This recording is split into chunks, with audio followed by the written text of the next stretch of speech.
Dito natin napiling gumawa ng video. Nasa isla tayo ngayon. Ayan o. Puro dagat. At maiba-iba naman. May mga nagko-comment na sa mga video ko na ang hina daw ng busis. Tapos parating maingay pag hindi mga habal-habal, mga manok. Kaya dito tayo ngayon sa isla, nag-iisa tayo rito ngayon.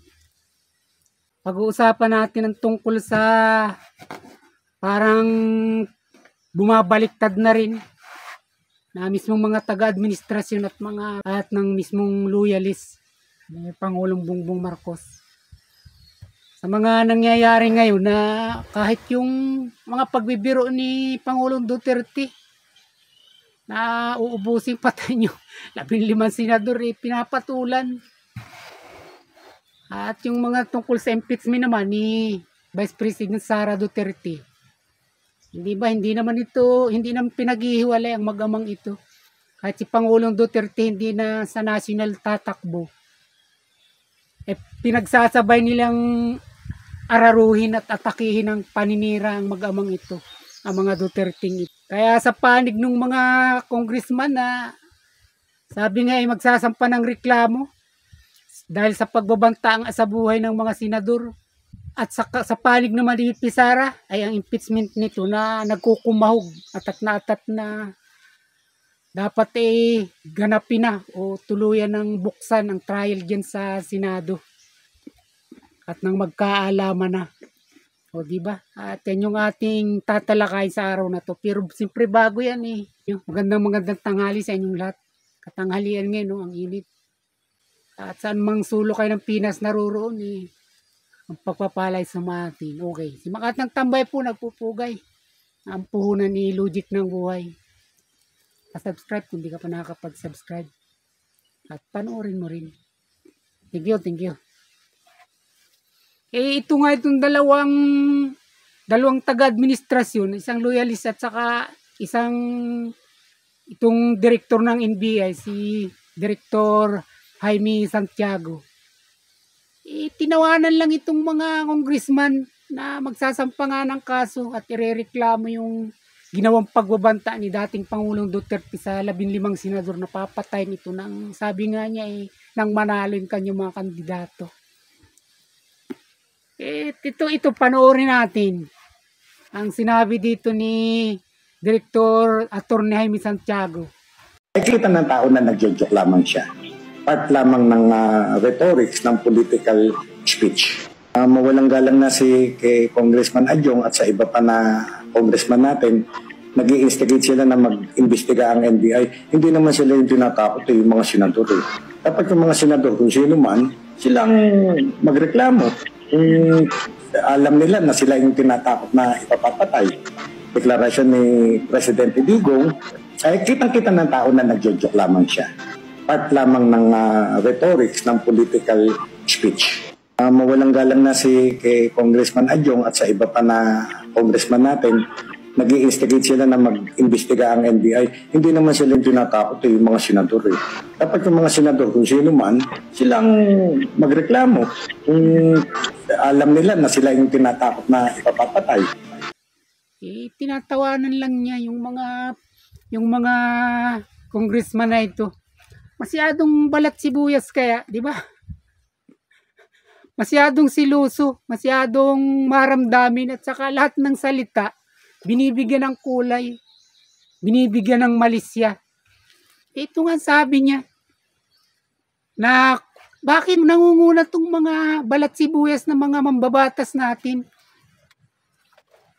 Kung yung mga senador na mismong binantahan, tahimik lang sila at kumbaga, naiintindihan nga ito joke lamang.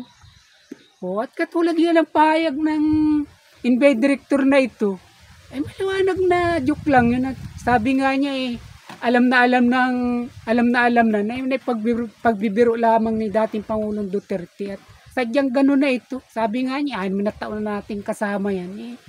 Alam natin kung ano yung mga sinasabi niyan totoo o biro lamang.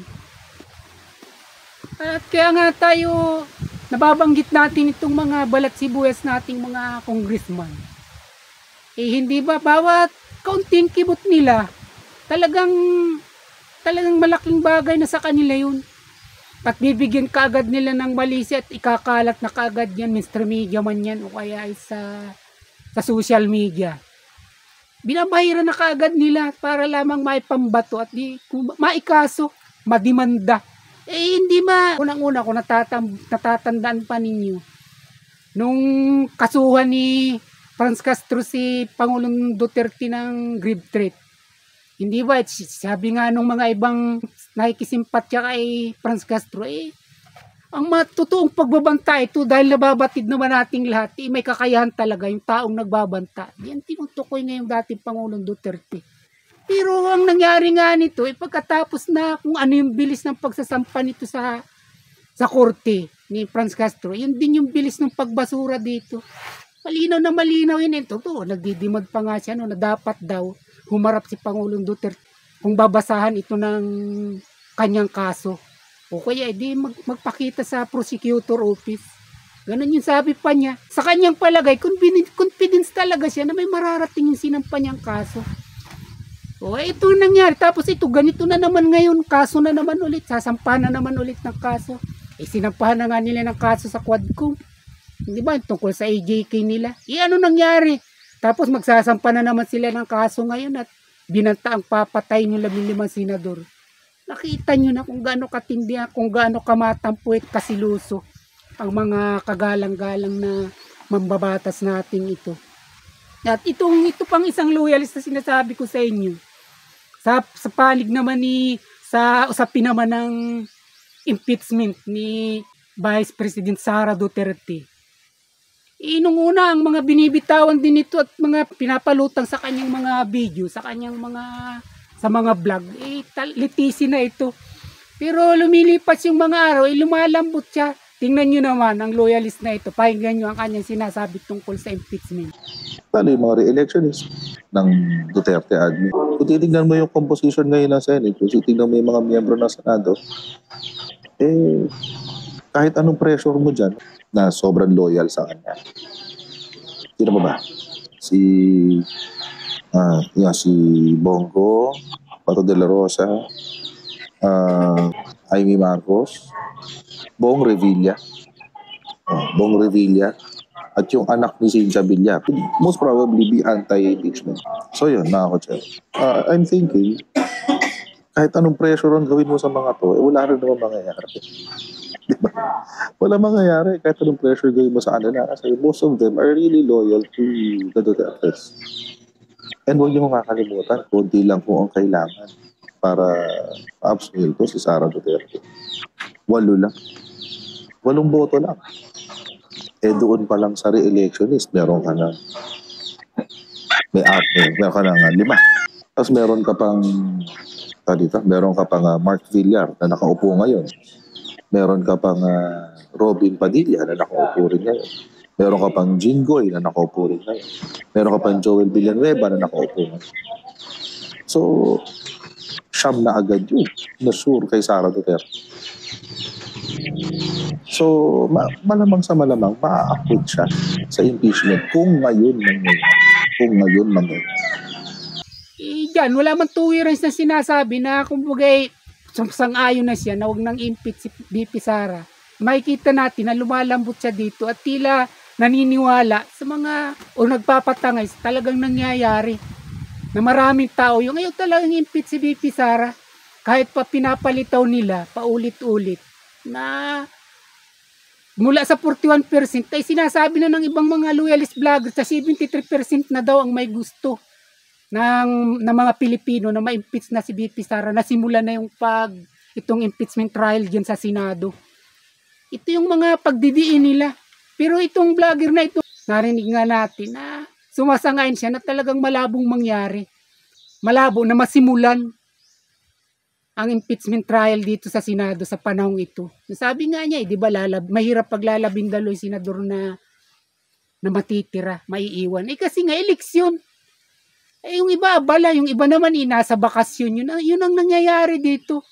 At sumasangayon din siya kahit pa may naririnig tayo na nagpipetisyon na bali ito nga bali utusan ng Korte Suprema yung Senado na simulan na ito ang impeachment trial na ito laban nga sa pangalawang Pangulo. Kahit itong vlogger na ito medyo umiiwas siya rito at malamig sa naniniwala rin siya na talagang malabo namang mangyari yun.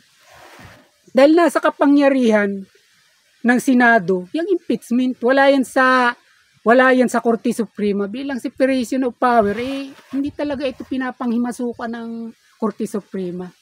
Bagamat may kalayaan yung sino man, mag-petition para dito kung ano yung gusto nila.